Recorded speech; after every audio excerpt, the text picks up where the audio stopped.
I bought this Craftsman electric variable speed blower and vacuum. So basically here's the whole body of it right there.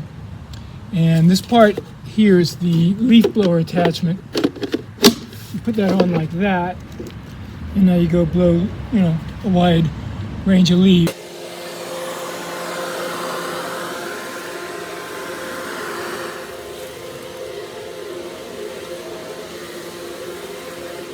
Get rid of the attachment, and now we're going to get this long tube, and we're going to attach it to the machine here from the bottom.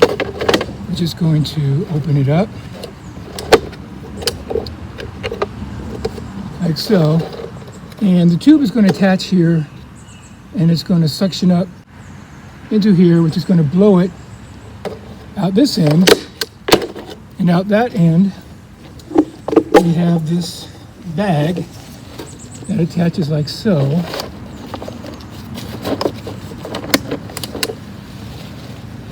See that?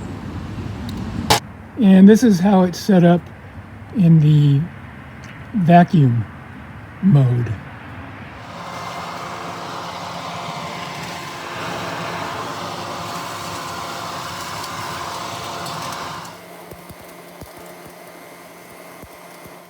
So as you can see, using the leaf blower and vacuum gets a yard pretty clean.